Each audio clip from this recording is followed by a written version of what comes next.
വിശേഷങ്ങള്? എല്ലാവർക്കും സുഖം തന്നെയല്ലേ? ഞങ്ങളുടെ സുഖമായിരിക്കുന്നു. ഓണൊക്കെ അവിടെ വരെയായി, എല്ലാവരും ഓണത്തിന്റെ തിരക്കിലാന്ന് അറിയാം. അപ്പൊ ഇന്ന് നമ്മളുടെ ഓണം സീരീസിന്റെ അവസാനത്തെ വീഡിയോ ആണ്.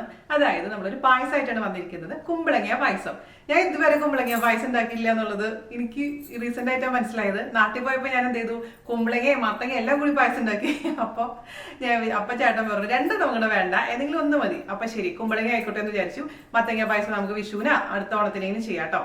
അപ്പൊ വളരെ എളുപ്പമാണ്. അതേസമയം നമ്മൾ നിങ്ങൾ കഴിച്ചു നോക്കിയാൽ മനസ്സിലാവില്ല ഇത് കുമ്പളങ്ങ പായസം. അത്രയും രുചികരമായിട്ടുള്ള ഒരു പായസമാണ്. ശരിക്കും അടപ്രഥമയൊക്കെ കഴിക്കുന്ന ഒരു പോലെയുള്ള സംഭവമാണ് കേട്ടോ. അപ്പൊ എന്തായാലും തയ്യാറാക്കി നോക്കുക. കഴിഞ്ഞ ദിവസം തയ്യാറാക്കിയിരുന്ന തേങ്ങാപ്പാൽ വെച്ചിട്ടുള്ള സേമിയ പായസം ഒരുപാട് പേര് ഇഷ്ടപ്പെട്ടു എന്ന് അറിഞ്ഞൊരു സന്തോഷം. അപ്പൊ ഒട്ടും താമസിച്ചാണ് നമുക്ക് എങ്ങനെയാണ് രുചികരമായിട്ടുള്ള കുമ്പളങ്ങ പായസം തയ്യാറാക്കാം എന്ന് നോക്കിയിട്ട് വരാം. ഓക്കെ, അപ്പൊ നമുക്ക് ഓണം സ്പെഷ്യൽ ആയിട്ടുള്ള കുമ്പളങ്ങ പായസം തയ്യാറാക്കാം. അതിനുവേണ്ടി ഞാനിവിടെ കുമ്പളങ്ങ വേവിച്ച് വെച്ചിട്ടുണ്ട്. ഇത് 2 കപ്പ് കുമ്പളങ്ങ, അതായത് ഒരു കുമ്പളങ്ങയുടെ പകുതി.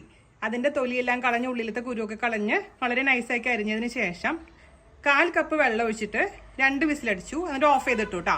ഓഫ് ചെയ്തതിന് ശേഷം ഇതിന് ആവിയെല്ലാം പോയതിനു ശേഷം എടുത്തു വെച്ചിരിക്കുന്ന കുമ്പളങ്ങയാണിത്. ഇത് നമുക്ക് നന്നായിട്ട് പച്ചവെള്ളത്തിൽ 2-3 പ്രാവശ്യം വാഷ് ചെയ്തെടുക്കണം. അതിനുശേഷം പിഴിഞ്ഞെടുക്കണേ.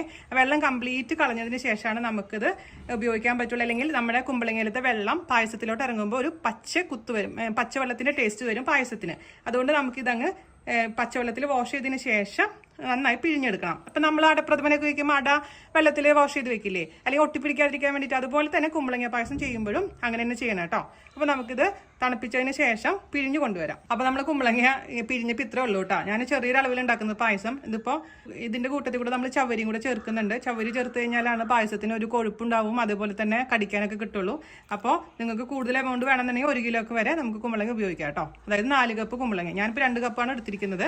അപ്പൊ നമുക്കിനി ഇത് റെഡിയാക്കാൻ തുടങ്ങാം. അപ്പൊ നമുക്കിനി ഈ ഉരുളി അല്ലെങ്കിൽ നിങ്ങൾ ഉപയോഗിക്കുന്ന പാത്രത്തിലോട്ട് ശർക്കരപ്പാനി ഒഴിക്കാം. ഞാനിവിടെ 2 കപ്പ് ശർക്കരപ്പാനിയാണ്, ഉരുക്കിയ ശർക്കരപ്പാനി ഒഴിക്കുന്നത് കേട്ടോ. അതായത് 1/2 കിലോളം വരും. നോക്കാം, നമുക്ക് എക്സ്ട്രാ വേണമെങ്കിൽ നമുക്ക് പിന്നെ ചേർത്ത് കൊടുക്കാം. ആദ്യം ഒരുപാട് മധുരം ഇടരുത്. അതിലോട്ട് പിഴിഞ്ഞു വെച്ചിരിക്കുന്ന കുമ്പളങ്ങ ചേർത്ത് കൊടുക്കാം. ഇത് കംപ്ലീറ്റ് ഇതിലത്തെ വെള്ളം പോണ വരെ നമ്മളിതിങ്ങനെ വഴറ്റിക്കൊണ്ടേ ഇരിക്കണേ. കുമ്പളങ്ങയിൽ വെള്ളത്തിന്റെ അംശം ഉണ്ടെന്നുണ്ടെങ്കിൽ ടേസ്റ്റ് ഉണ്ടാവില്ല കഴിക്കാൻ, അതെപ്പോഴും ശ്രദ്ധിക്കുക. ഞാനിത് കൂടാണ്ട് നമുക്ക് ചവ്വരി വേവിച്ച് വെച്ചിട്ടുണ്ട്, അതായത് സാബുദാന. അതും ഒരു 1/2 കപ്പാണ് വേവിച്ച് വെച്ചിരിക്കുന്നത് കേട്ടോ. 1/2 കപ്പ് ഞാൻ 2 മണിക്കൂർ മുമ്പ് വെള്ളത്തിലിട്ട് വെച്ചിട്ടുണ്ടായിരുന്നു. അതിനുശേഷം കുറച്ച് വെള്ളത്തിൽ വേവിച്ച് മാറ്റി വെച്ചിട്ടുണ്ട്. അപ്പോൾ സാബുദാന മാത്രം വേണമെങ്കിൽ സാബുദാന പായസം റെഡിയാവും. അല്ലെങ്കിൽ കുമ്പളങ്ങ, ഇപ്പൊ സാബുദാന വേണമെങ്കിൽ കുമ്പളങ്ങയുടെ അളവ് കൂട്ടിയാൽ മതി. അപ്പോൾ 1 കിലോ കുമ്പളങ്ങ നമുക്ക് ചേർത്ത് കൊടുക്കാം. ഇത് വറ്റി വരുന്ന വരെ നമുക്ക് വെയിറ്റ് ചെയ്യണേ. ഇടയ്ക്കിടയ്ക്ക് ഇളക്കാൻ മറക്കരുത് കേട്ടോ. നമ്മളിപ്പോ ഇതില് കുമ്പളങ്ങ നമ്മൾ എത്ര പിഴിഞ്ഞ് ചേർത്താലും പിന്നെ കുമ്പളങ്ങയിലത്തെ വെള്ളം ഇറങ്ങി. അപ്പൊ നേരത്തേനേക്കാളും ലൂസായത് കണ്ട നമ്മുടെ ശർക്കര നീര്. ഇനി ഈ വെള്ളം കംപ്ലീറ്റ് വറ്റിയതിന് ശേഷമാണ് നമ്മൾ ഇതിലോട്ട് സാബുദാന ചേർത്ത് കൊടുക്കുന്നത് കേട്ടോ. ഞാൻ പറഞ്ഞ പോലെ സാബുദാന ഇല്ലെങ്കിൽ താല്പര്യമില്ലെങ്കിൽ ചേർക്കണ്ട, പക്ഷെ ഞാൻ ചേർക്കാറുണ്ട് ഒന്ന് കടിക്കാൻ വേണ്ടിയിട്ട്. ഇതിന്റെ വെള്ളം വറ്റിക്കൊണ്ടിരിക്കുകയാണ് കേട്ടോ. ഇങ്ങനെ പൊട്ടിത്തെറിക്ക് ശ്രദ്ധിക്കണം കേട്ടോ, മേലൊന്നും ആവരുത് കേട്ടോ. ഏകദേശം ഇതിന്റെ വെള്ളം വറ്റി കഴിയാറായിട്ടുണ്ട്. ഇതിലോട്ട് ഈ സമയത്ത് നമുക്ക് ചവരി ചേർത്ത് കൊടുക്കാം. നിങ്ങൾ ചേർക്കുകയാണെങ്കിൽ മാത്രം കേട്ടോ. അതും കൂടെ ചേർത്താണ് മിക്സ് ചെയ്യാം. ഇനി ഇതിലോട്ട് നമുക്ക് ഒരു ഫുൾ ടീസ്പൂൺ നെയ്യ് ഒഴിച്ചു കൊടുക്കാം. അതിനുശേഷം വീണ്ടും നമുക്ക് ഇളക്കി കൊടുത്തോണ്ടേ ഇരിക്കാം.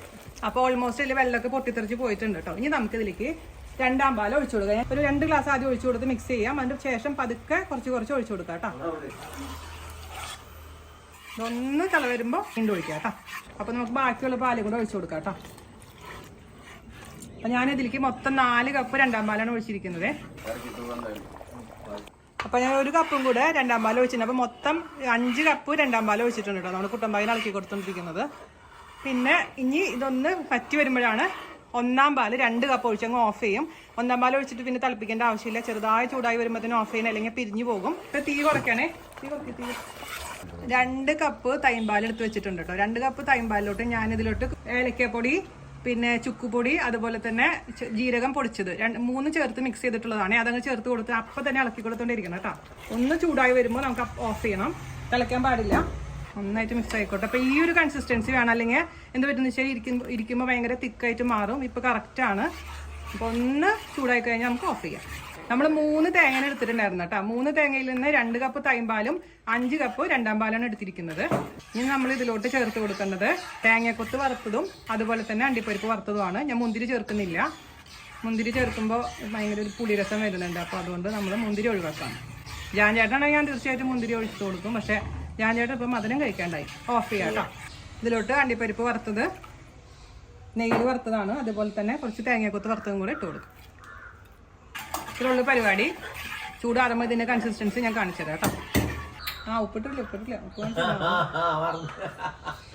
അവസാനമായിട്ട് നമുക്ക് ഒരു നുള്ള് ഉപ്പ് ചേർത്ത് കൊടുക്കാം. മിക്സ് ചെയ്യുക. ചൂടാറിയതിന് ശേഷം ഞാൻ കാണിച്ചു തരാം കേട്ടോ.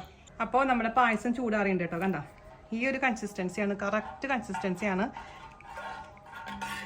2 ഗ്ലാസ് ഉരുക്കിയ ശർക്കരയാണ് ഞാൻ ഒഴിച്ചിരിക്കുന്നത്. പിന്നെ ശർക്കരയുടെ അളവ് കറക്റ്റായിട്ട് പറയാൻ പറ്റില്ല. നമ്മുടെ കയ്യിൽ കിട്ടുന്ന ശർക്കര അനുസരിച്ചായിരിക്കും മധുരത്തിൻ്റെ അളവൊക്കെ. അപ്പോൾ എനിക്ക് കിട്ടിയ ശർക്കര അനുസരിച്ച് 1/2 കിലോ ശർക്കരയാണ് എടുത്തിരിക്കുന്നത്. 2 ഗ്ലാസ് ഉരുക്കിയത് കേട്ടോ. അപ്പോൾ കടിക്കാനുണ്ട്. കുമ്പളങ്ങ പായസം എന്ന് ആരും പറയില്ല. അതൊരു അത്രയും രുചികരമായുള്ളൊരു പായസമാണ്. നിങ്ങൾ എന്തായാലും തയ്യാറാക്കി നോക്കുക. നിങ്ങളുടെ അഭിപ്രായം പറയാൻ മറക്കരുത്. മാക്സിമം എല്ലാവരും അടുത്ത് ഷെയർ ചെയ്യുക, നമ്മളൊന്ന് സപ്പോർട്ട് ചെയ്യുക. എല്ലാവർക്കും അടിപൊളിയായിട്ടുള്ളൊരു ഓണം നേരുന്നു. അപ്പോൾ അടുത്ത റെസിപ്പി ആയിട്ട് വരുന്നവരെ നന്ദി, നമസ്കാരം. Thank you. എന്റെ ഭർത്താവ് ഉറക്കത്തിൽ കിടന്ന് എന്തൊക്കെയോ പറഞ്ഞോണ്ടിരിക്കുന്നുണ്ടല്ലോ. 18 വർഷം കഴിഞ്ഞിട്ടാണ് ആൾക്ക് ബോധോദയം ഉണ്ടായിരുന്ന. എന്തിന്? അതാണ് ഇപ്പോഴാണ് എല്ലാത്തിനും ഒരു സമയം ഉണ്ടല്ലോ. ദാസ എന്ന് പറഞ്ഞ പോലെ കുമ്പളങ്ങ, കുമ്പളപറമ്പിലുള്ള ജാൻജോഷിയുടെ ഭാര്യ കുമ്പളങ്ങ പായസം ഉണ്ടാക്കുന്നത് 18 വർഷം നാട്ടിൽ പോകുമ്പോ ഉണ്ടാക്കി കൊടുക്കട്ടോ. അതാണ് ജാൻജോഷിയുടെ വിഷമം. കുമ്പളങ്ങ പായസം ഇപ്പോഴാണല്ലോ എൻ്റെ ഭാര്യ ഉണ്ടാക്കണേന്ന്. അതാണ് പറയുന്നത്. എല്ലാത്തിനും ഒരു സമയമുണ്ട് എന്ന്. സോറി ഇട്ടാ. ഇനി സ്ഥിരം ഞാൻ കുമ്പളങ്ങ പായസം ഉണ്ടാക്കി തരാമേ. കുമ്പളറമ്പി പോകുമ്പോഴൊക്കെ.